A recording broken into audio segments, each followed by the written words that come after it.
Welcome back to The Educational Currency. I'm Robert Namoski, proprietor of the Coaching College and Ultimate Jiu-Jitsu, and we have a very exciting episode for you today. Chris.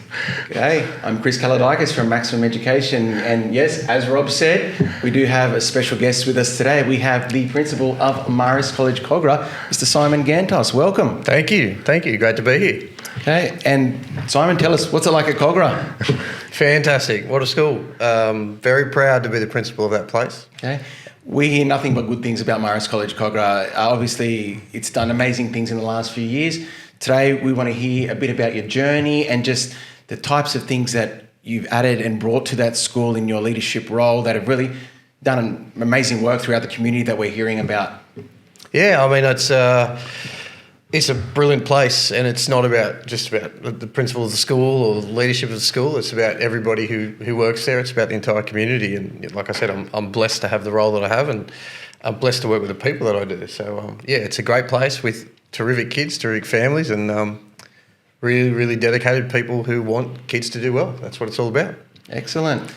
So give us a little bit about your journey. So, okay. What high school did you go to, and at what point? Was it in high school? Was there a moment in time where you went, okay, teaching's for me? Or was it after? It was after. So I went to school out near the Blue Mountains in Sydney, and never ever thought about becoming a teacher. It wasn't really on my radar at all. I played a lot of basketball. Point guard, obviously, if you have a look at my height. Never would have picked that. And had some delusions of grandeur as a young person, but I kind of stumbled into this. I loved history at school, and I loved it at university. I did a degree in ancient history and archaeology, actually. And then while I was doing that, I started to volunteer for an organisation called Edmund Rice Camps, which is run by the Christian Brothers, and it's for young people who have pretty challenging lives. Taking them away for camps and weekends and school holidays. Ended up getting a job there and working there while I was still at university.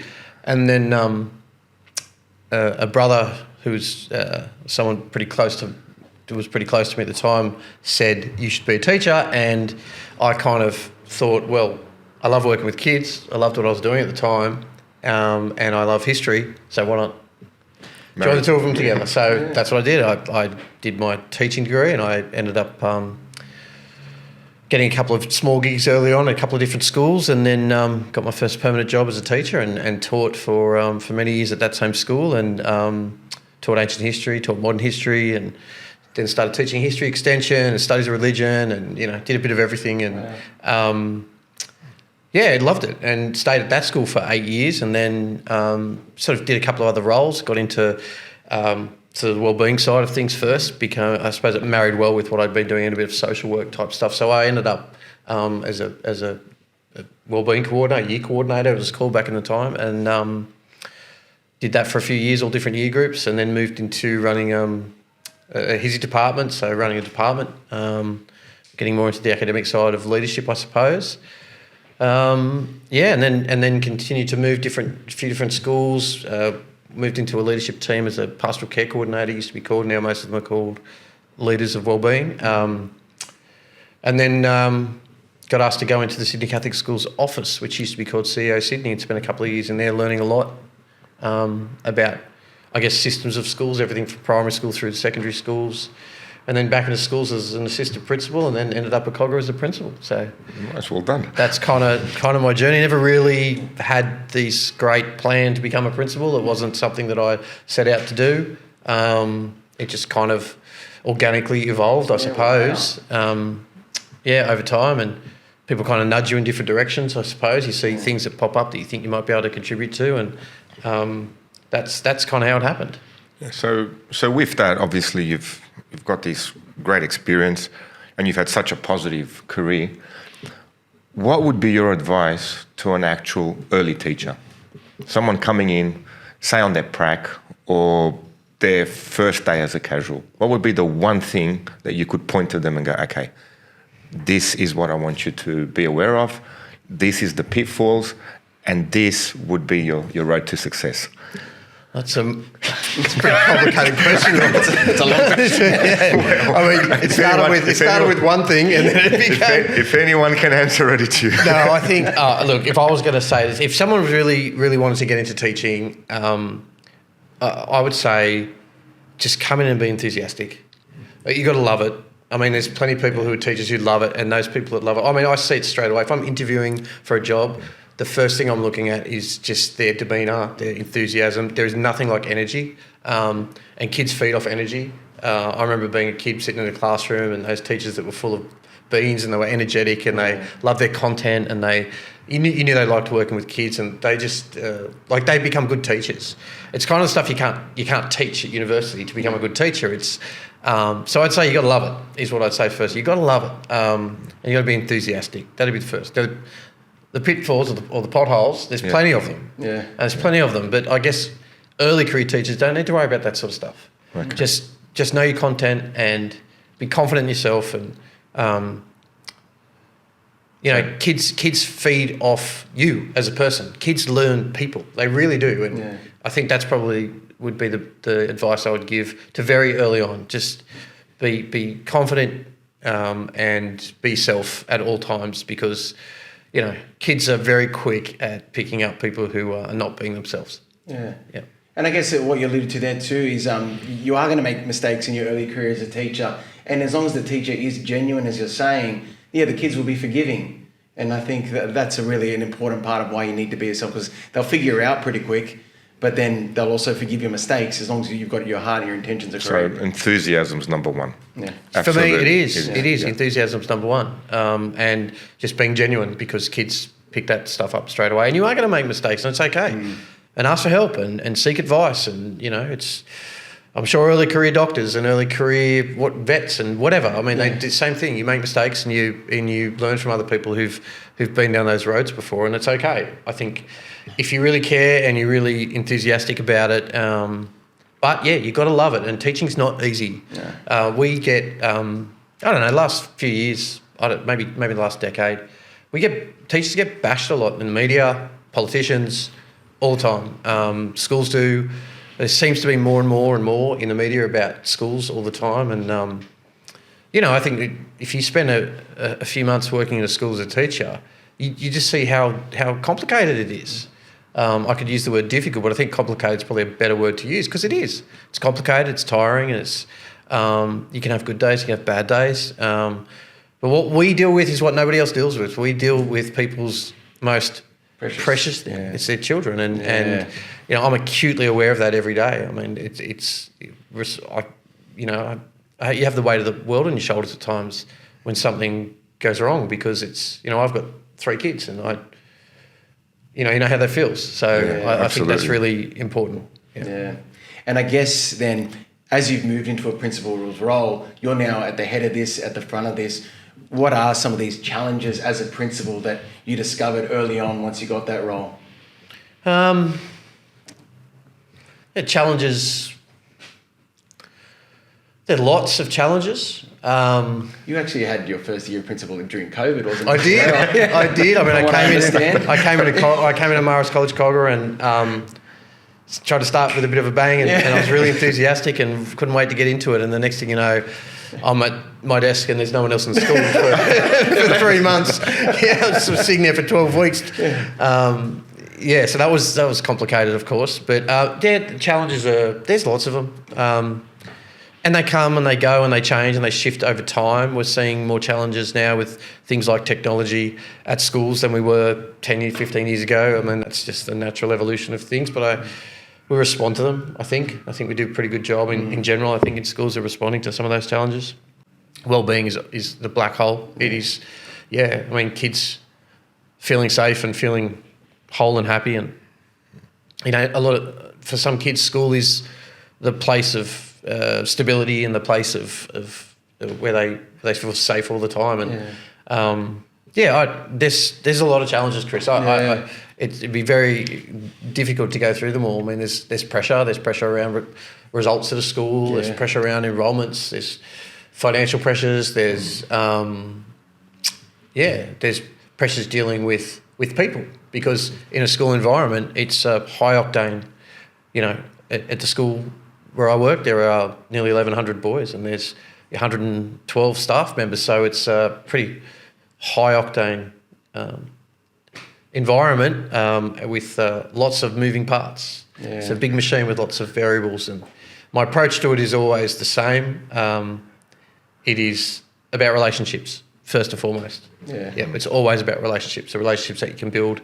And I think relationships, there's a famous quote about schools, I won't quote who it's from, but, if relationships get better, schools get better, and I've always thought that. I think that relationships are everything. So challenges, lots. Yes. Some bigger than others, but I think schools do a pretty good job of overcoming those challenges because they are pretty intense environments to work in. Yeah, because with that, because we're inside and we get to see that. But speaking to parents, what advice would you give them in picking a school?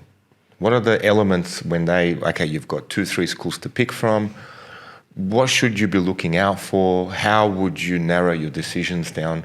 Just a few points in actually, deciding what school to send your kid to. Well, Marist College Kogarah is a pretty good place. That is the best place, but let's say...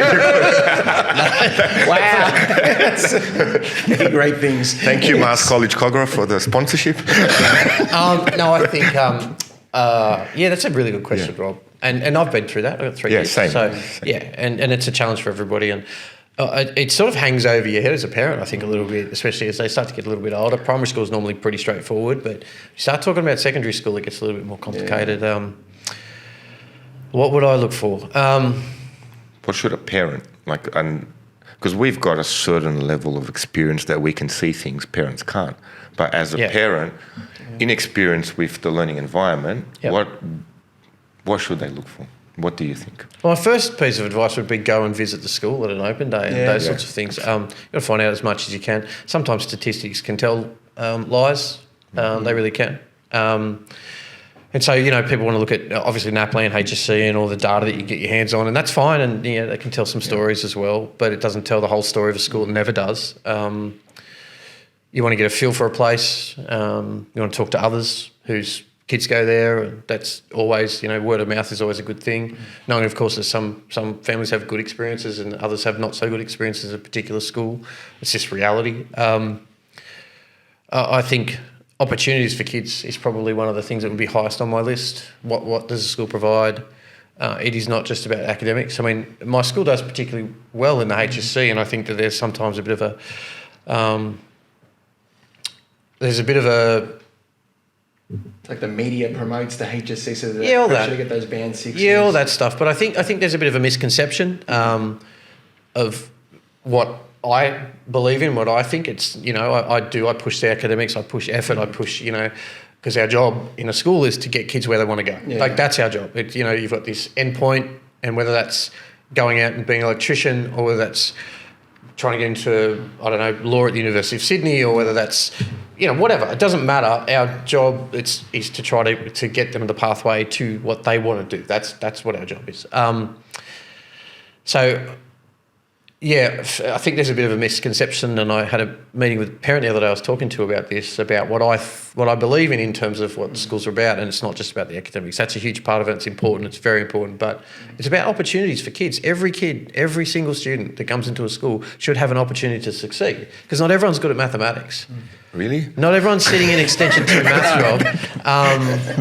And not everyone's good at writing English essays, and not everyone's good at playing the guitar. And, there are so many opportunities in schools for kids, and I think that schools should be offering as many opportunities as they can for kids to succeed, because success for a young person leads to things like self-confidence, and then that leads to more success. And you see it. I saw it today at my school. We had a thing on today, and a young man standing up in front of 1,000 people singing, and that always makes me feel so proud, because it's so gutsy to do that, and have a go, and that for him today was a big success to do that and get praise from people. And I'm a huge believer in positivity, and a huge believer in affirmation and what that means for kids, because of affirming young people goes a long, long way. For them believing in themselves and having self-confidence. So I guess the answer to your question, yes, for me would be what opportunities are available for the school. and what suits your child, because different kids kind of fit at different schools. It's a tough question because there's no simple answer to that. A reason why I've been in the education for many years, then when it came to my child, it's different. Yeah. And then for every parent, as soon as it comes to your child, the emotions get involved, your anxiety gets involved Absolutely. in making these decisions. So hopefully we can clear it up a little for them. Absolutely. I mean, and for ourselves as well. I mean, you would think that a principal of a school would kind of have a bit of an expert's view on where to send their own child. Yeah. Well, it doesn't work like that. No. I've got, a daughter in year 12 this year doing the HSC, and I've got a son in year 10 and then a little one. But the two that are in high school, it wasn't just a simple matter of that's the best school, because it doesn't work like that. Yeah. It's got to be what's best for them at that particular time in their lives and where they will fit. And then you've got questions around single-sex schools, co-ed schools, K-12 schools. You've got, of course, selective schools, public schools, Catholic schools, independent schools. There's a myriad of choices out there, and I mean, it is hard to know exactly what's going to suit your child the best. But I think ultimately that's something that a parent knows best. Yeah. No, that's great. Look, in that you mentioned a few times all these different successes. One of the things that we're aware of with Marist College Kogarah is they've done some outstanding work in the achievement of the boys in relation to HSC and the achievement of Band 6s. And I know, obviously, as we said just before, the media can be the ones promoting that. That's kind of how a lot of people weigh the students. But I also am aware that in relation to Marist College Kogarah, probably the even more better statistic that I know that you're more proud of is that last year, Marist College Kogarah, the highest amount of growth within its system. In relation to that, what's the secret there, Simon? How have you been achieving growth in this school and getting this learning growth? Is that at the fundamental stage? That's what we're about as educators, learning growth. What are the strategies you're bringing in place? What is learning growth? Okay, so Good point. What is learning growth? I'm the parent. Yeah. A great question. Yeah. A great question. I'll correct you. We've been number one in learning growth within our system for 3 years straight. 21, 22, Even 23. better. Okay, so it's a complex thing at the moment around, we have this, in New South Wales, we have this rank that goes in this particular newspaper. I've been pretty vocal about, and a lot of principals have been against that particular ranking system. I think it is a very unintelligent way of measuring success. And I think the people that work for that newspaper agree with me, because I've had those conversations, but it's clickbait and it works. And there's some other complications around it, but kids sit their HSC, and then at the end of the day, you're going to get a number of Band 6s, 90% plus, which is actually really difficult to do in any subject, to get over 90. There's a lot of effort goes into that, and sometimes the kids' effort gets lost in all this talk about ranks and marks and things.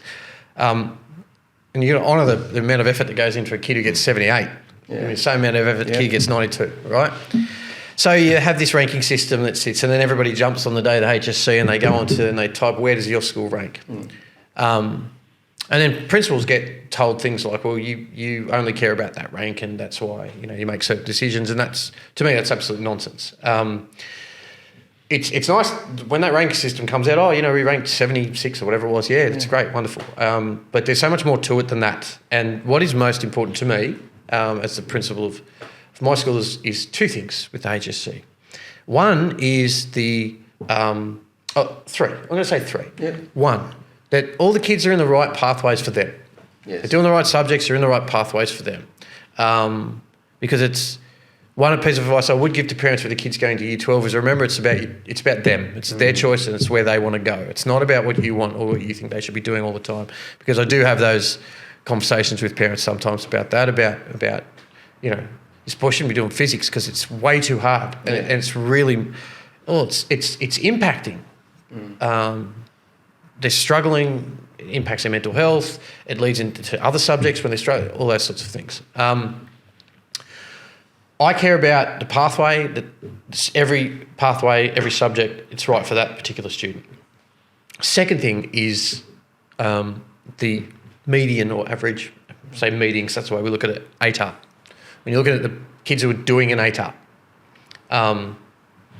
because not everyone has to do an ATAR, and that's important to say, because ATAR versus non-ATAR is stupid. I hate the system set up. It's kind of like the haves and have-nots. It's not like that at all. Like I said before, our job is to get them to where they want to go. Yes. I just want to see them finish school, graduate healthy and whole and ready for the challenges that are coming for the world on their pathway.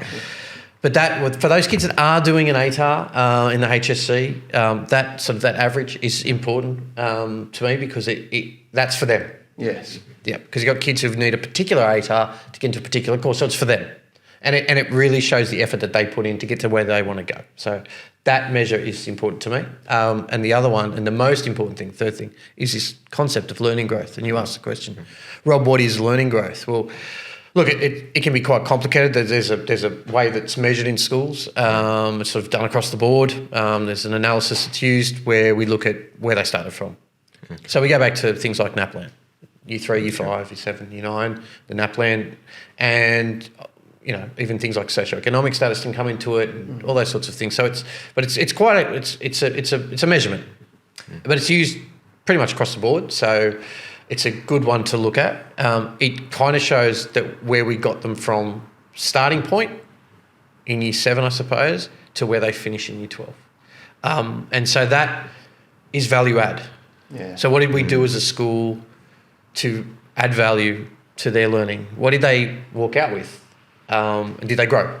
That's what it's called learning. Sounds like the ultimate measure. Did they grow? Yeah. Well, to me it is. Yeah. It's hard to explain without graphs and statistics and all the data to show how it actually works. But So what I'm gathering is where your child, the ability they had when they came in, where they should have been in Year 10, Year 12, then the growth is far exceeds. well, it's up or it's down. Yeah, it's so up you can or have it's down. positive Yeah. growth or That's a negative very growth. easy way of seeing it. Yeah, So- where should they roughly have ended up? yeah. And then Yeah. more than that, we've done really Yeah, so well. if you're positive learning growth, that's fantastic. If it's negative learning growth, that's not Then so it's- good. Now, yeah. not every student's going to have positive learning growth. There are things that happen on a journey. There are tragedies and there are Yes. health issues and there are all sorts of things that Yeah. interrupt a learning journey. But ultimately what you want as a school is growth. That's what you want to do because it's showing that what's going on in the classrooms around the school Yeah. is having impact on learning. And so, yes, the school, Marist College Kogarah's growth is incredible. That's it. Past 3 years. That's right. And last year in particular, 2023 and 21, but 23 in particular was a fantastic year for growth. You asked the question, how do we do it? Yeah. That's a complicated answer. I'm going to just simply say we do it through absolutely dedicated teachers. Yeah. If I could probably do a bunch of dot points for you Yeah. about the things that I believe make a difference to learning growth at Marist Kogarah, but if I had one, if you only gave me one, it would be the dedicated teaching staff that really works hard to get individual kids the best place they could be. Yeah. Yep. We'll save the other 9 for the next podcast. The next way around. Look, I might go off on a bit of a tangent now then. We've spoken about the academics and learning growth, but you mentioned as a part of your journey, you had a big involvement in wellbeing. And obviously that's another fundamental in the school. And I don't know if I've heard this correctly about you. I think you interview every student in Year 12 as a part of their journey in ensuring their wellbeing.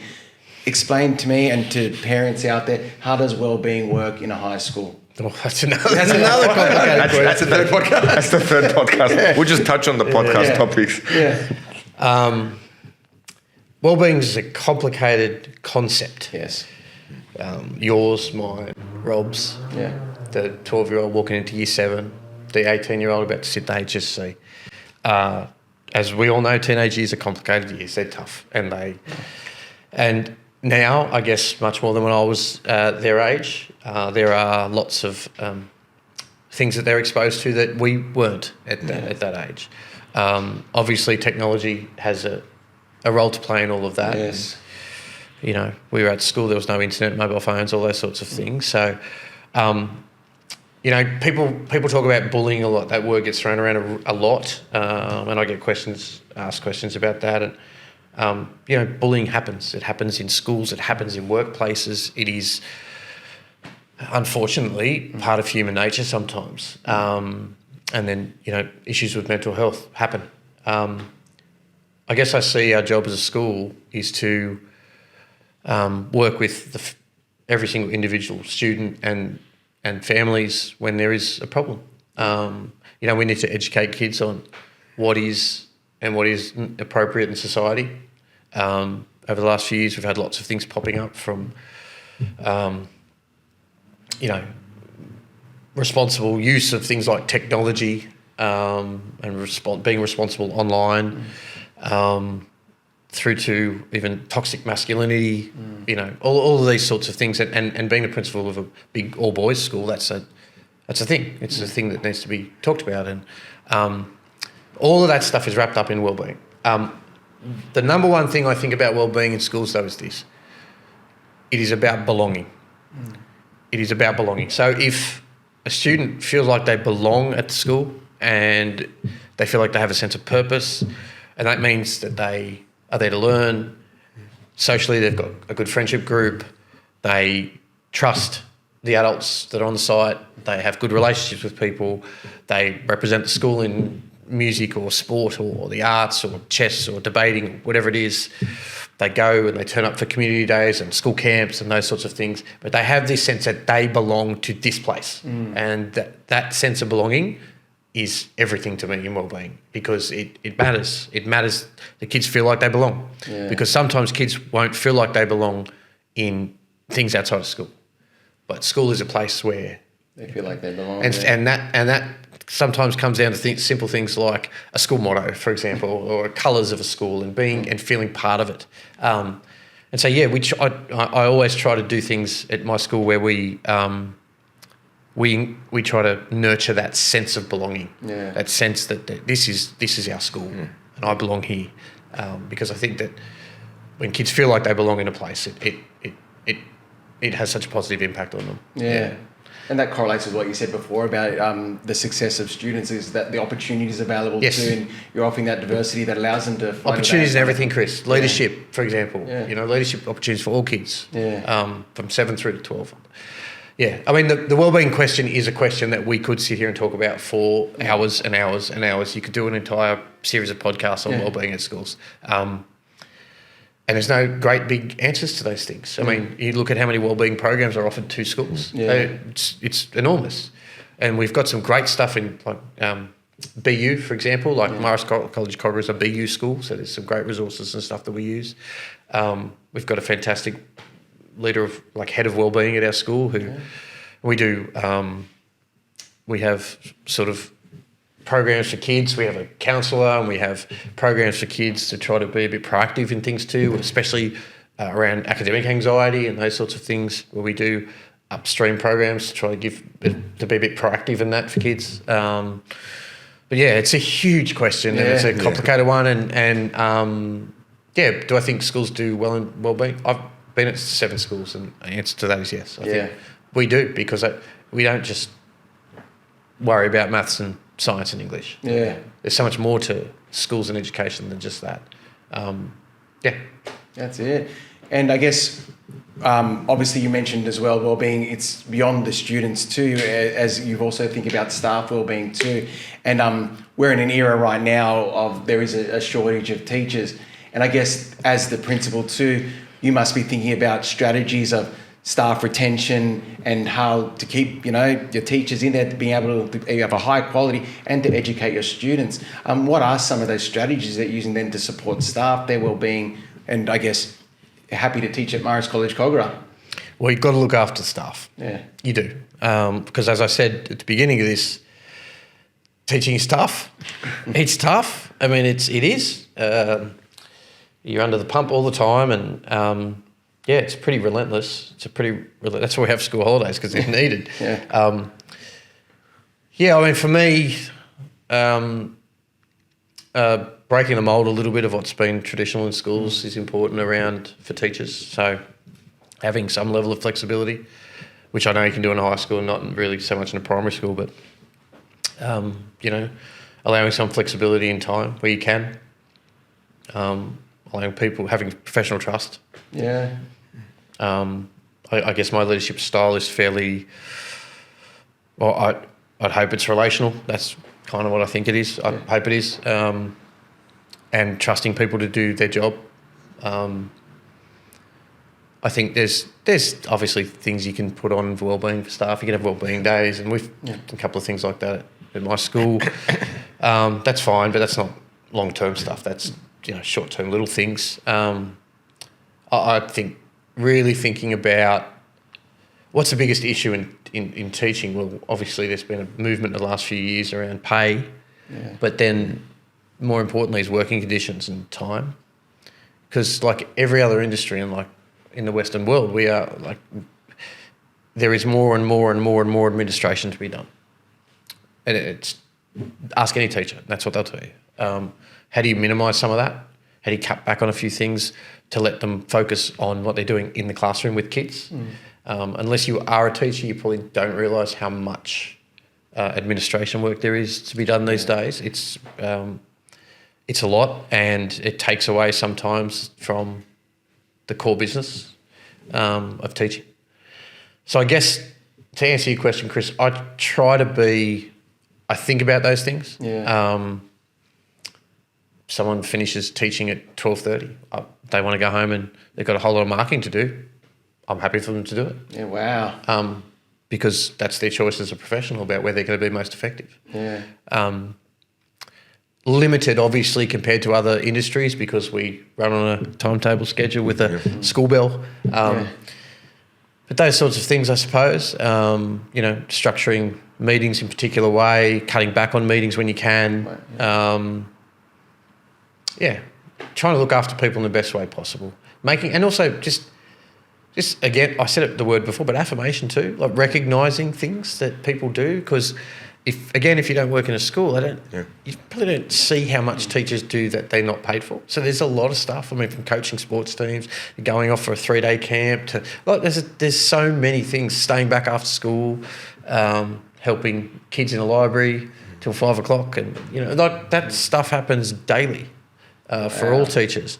It doesn't matter what school you go to. It doesn't matter. I mean, teachers. If any teachers watch this, they relating exactly probably to what I'm saying is, teachers are generally people who give.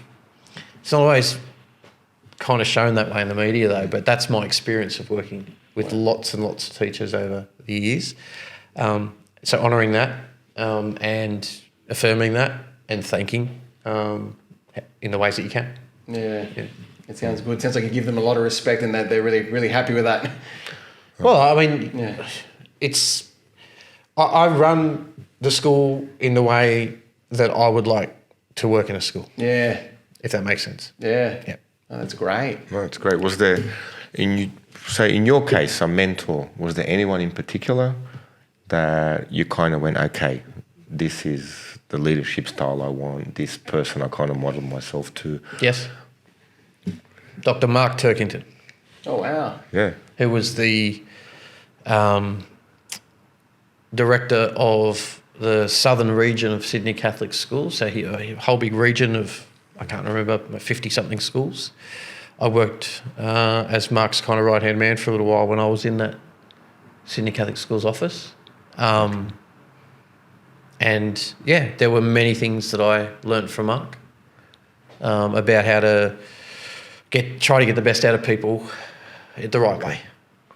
The right way, yeah. And some of that stuff I've spoken about probably I saw through him. So if you're going to talk about a leader that I really looked up to, someone that I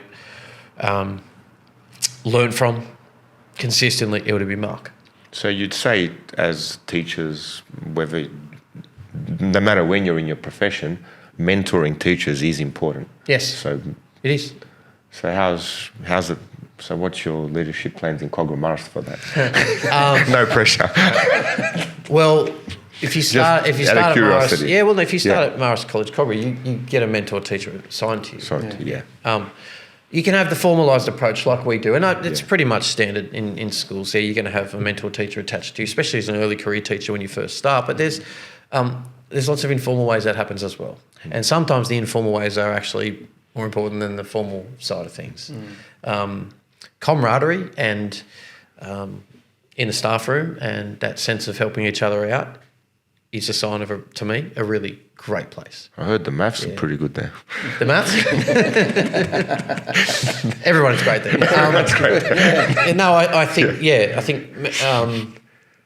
Yes. mentoring can be formalised, and it is at most schools, and it is at my school. But I think that a lot of the time the mentoring that happens is informal, because people, I can assign Chris to me, but that might not work as well as I want to. So I might rather work with Rob, sorry, Chris. Yeah. I think everyone would rather work with Rob. No, not really. You don't want to work with Rob. No, just kidding. I'm okay. So your advice to a young teacher coming in terms of picking a mentor, is it something that happens organically for them, or should they see someone they have a better relationship with, or what would you advise a young teacher stepping into the profession with mentoring? The more you can see people teach, the more opportunities you have to see what you like. Because, like everything, teachers do things differently. If you are studying to be a teacher, one of the best things that you can do is try to get a job at a school as a learning support officer, helping out kids with diverse learning needs. Because you don't need a teaching degree to do that, but that will immerse you in the culture of a school and get you in a classroom to see teachers teach. That would be my advice. The more you can see, the better. Most of the time it'll happen organically because you're in the same department, you're teaching the same subjects. It might just happen because you have a good connection with somebody. But I think we all teach differently. Like when I teach, I don't stop speaking. Others don't talk as much. Others have different strategies. But I think the more you see, the better it is. Now, kids who are coming into teaching from unis do pracs, and they might see a couple of teachers teach. But we've got a couple of young people on staff now as learning support officers who are in the middle of training to be a teacher. They've got a few years to go. But what they are seeing in the classrooms is invaluable to them. And I've told them this is absolutely brilliant for you because you are seeing teachers teach and you are seeing what will work for you and what might not work for you. Yeah. So that would be my advice. Yeah. Yeah. That's great. And then moving through their careers, and I guess you mentioned it in your own journey, your rise was very organic, and it's kind of like you moved from role to role and mentors kind of guided you in that way. I'm someone now that I've been in teaching for about 10 years. How do I stand out and highlight myself so that when job opportunities do come up, what would help me in your principal eyes to move up the ladder? Okay, wow. Let me get my pencil there. So now we've covered a beginner teacher. Now we're covering someone mid-range through their career. I guess everybody looks for different things, don't they, Chris? I mean, for me, I don't know. I want someone who's really enthusiastic, who's competent, capable, shows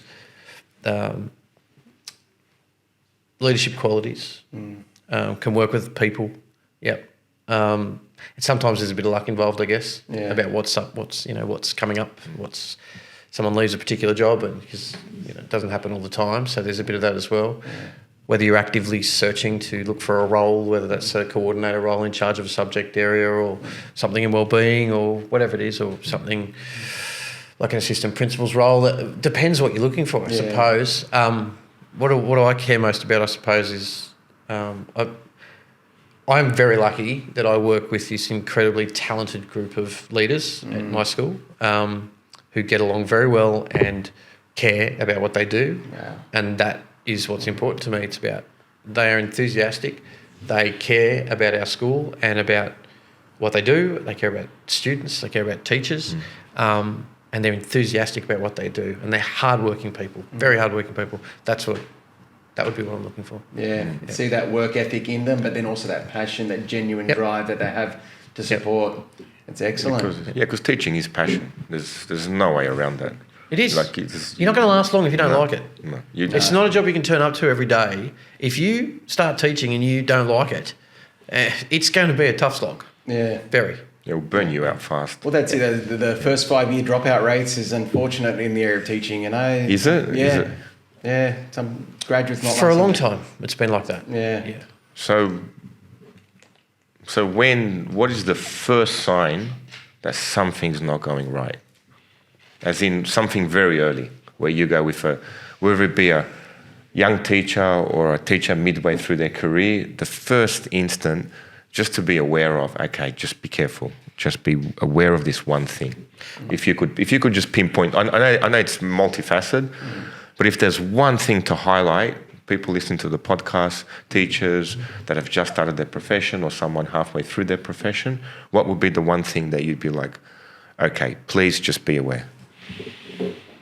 Maybe a similar thing to when we start to feel unwell and not happy in life. I suppose I guess a bit of apathy starts creeping in, and that sense of not really being enthusiastic anymore.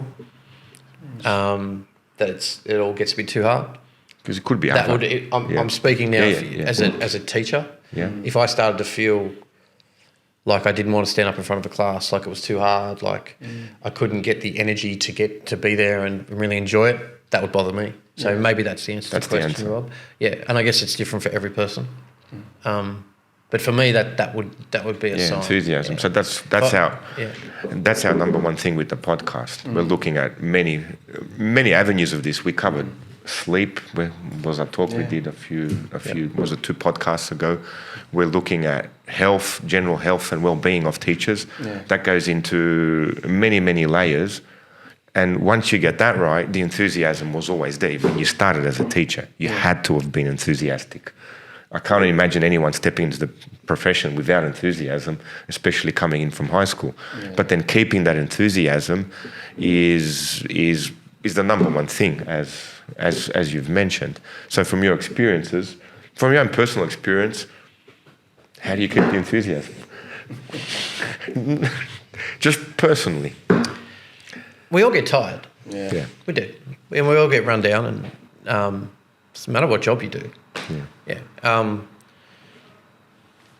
So I don't know what the answer to that question is, Rob. I guess maybe I'm lucky. I've never really lost enthusiasm for being an educator or being involved in education. There's days. We all have days where we're just tired, and So the enthusiasm actually energizes you. So it should give you that thrive. Yeah. Having a bad day, step in front of the classroom, kids are there, you're ready to go. Yeah, as a principal of a school, I try to be. I am acutely aware of my body language, my the way I'm projecting, and I try to be. I mean, I think I'm quite a positive person in everyday life, and I try to project that all the time because I think that coming from leadership is really important. So Monday morning, everyone's had a weekend where they don't want to be at work because it's Monday. Yeah. And, we're not going into work to sit around and have a cup of coffee and talk for 2 hours about things or whatever. And then we are getting to school and then bang, kids are in front of you straight away. And so you've got to be ready to roll. And I guess for me, Monday mornings at school, I always am aware of my energy level to start the week and how that can possibly rub off on other people. Yeah. So is there generally a routine you do? You keep certain exercise I sleep regime? really well. I do. I sleep well. I sleep really well. That's really... My wife gets sick and tired of me falling asleep on the lounge trying to watch Netflix. But I do. I fall asleep quite early, and I wake up really, really early. It's just kind of habit I got into, but it's a good sort of good. So you get a good 7.5 hours sleep. Yeah, very important. Yeah. I get up early. I love a couple of short blacks in the morning every day, and I eat breakfast and then I get going. And and when I get to, I try to get to school early, and when I get there, I shut my door and try to get myself settled and ready for the day because I would normally have things hanging over from the day before. So that I can sort of walk out of the office in a clean slate and try to do that, sort of be ready to roll and all that knocked out of the way by way before the school day starts. Yeah, so just center yourself, get yourself ready, and just enthusiastically roll the day out. Yep. Yeah. Good. Try to. Yeah, as best as humanly possible, because that's the one thing we're looking at the podcast. We're going to bring in people for nutrition. Yeah. I did one on sleep. I had a teacher give me a whole read a book on her, and then there was an article that we looked at, etc. So we're just bringing all the different layers that you need as a teacher to keep you enthusiastic. Especially, I love that word, enthusiasm. And you need good people around you. Yeah. You need support at work. You absolutely do. Yep, you do. I mean, I'm lucky I'm married to a teacher. Yeah. And so she understands if I go home and carry on about something, she will generally... I saw that a lot of couples have married up at the school. So if you're single... No, she doesn't work on my school. She doesn't work. No way. I mean, you need good people around you too, especially in the early years of teaching. In fact, my sister-in-law just started teaching this year. Total career change. So proud of her. She's a primary school teacher. She's a beautiful person who was always going to make a fantastic primary school teacher. Went back, retrained, did a master's. Total career change. You know, and I remember the first week of the year this year, when we went back, I rang her and spoke to her, and the energy was, the enthusiasm she had for it was great. And, you know, I check in with her a little bit, see how she's going. But she's got, you know, having a support network around her is really important to start off this brand new career. She's not, you know, a 22-year-old, 23-year-old coming out of university. She's in her 40s, starting a new career. But her support network's really important because the first couple of years of teaching is very hard. Yeah. Yes, as you'd remember. Yeah, of course. It's tough. And look, I actually think that's a great point because that actually brings me to my last question, and you've alluded to this a few times in it.